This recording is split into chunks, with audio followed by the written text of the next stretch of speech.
Wrapper থেকে আমেরিকার প্রথম মুসলমান মেয়র জোহরান মামদানির অবিশ্বাস্য যাত্রা। নিউ ইয়র্কের আকাশে নতুন ইতিহাস রচিত হলো। প্রথমবারের মতো একজন মুসলমান, আর তিনি আবার এক সময় র্যাপার, জিতে নিলেন আমেরিকার সবচেয়ে বড় শহরের মেয়র পদ।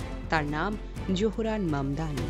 কাম্পালায় জন্ম, ভারতীয় বংশ, বেড়ে ওঠা নিউ ইয়র্কে। এই বহু সংস্কৃতির ছায়া থেকে তৈরি হয়েছে তার রাজনৈতিক সত্তা।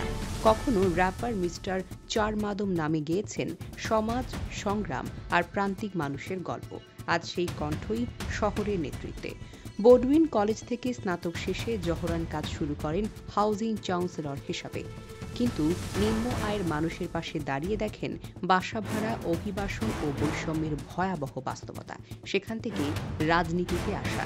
2020 সালে নিউ ইয়র্ক অ্যাসেম্বলিতে জয়, আর 2025 সালে মেয়র পদে নির্বাচিত হয়ে তিনি হয়ে গেলেন আমেরিকার ইতিহাসে প্রথম মুসলিম মেয়র। তার প্রচারণায় ছিল একদম জনগণের ভাষা। ফ্রি বাস ভাড়া, ন্যূনতম মজুরি $30, সব শিশুর জন্য সরকারি যত্ন। এটাই নতুন নিউ ইয়র্ক।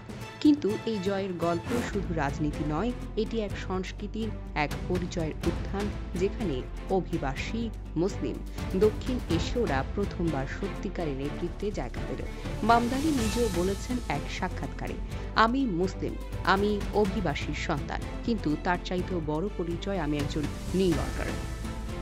তবে আলোচনার বাহিরে নেই তার ব্যক্তি জীবন। একসময় অনলাইন প্ল্যাটফর্মে পরিচিত হওয়া তার স্ত্রী একজন শিল্পী ও অ্যানিমেটর। তাদের সম্পর্ক নিয়ে অনেক গুঞ্জন ছড়ালেও কোনো আনুষ্ঠানিক সমস্যা বা বিতর্কের প্রমাণ মেলেনি। জোহরান মামদানির এই উত্থান দেখাচ্ছে আমেরিকার রাজনীতি বদলাচ্ছে, যেখানে ধর্ম বা বংশ নয়, মানুষের পাশে দাঁড়ানোর সাহসাই এখন নেতৃত্বের মাপকাঠি।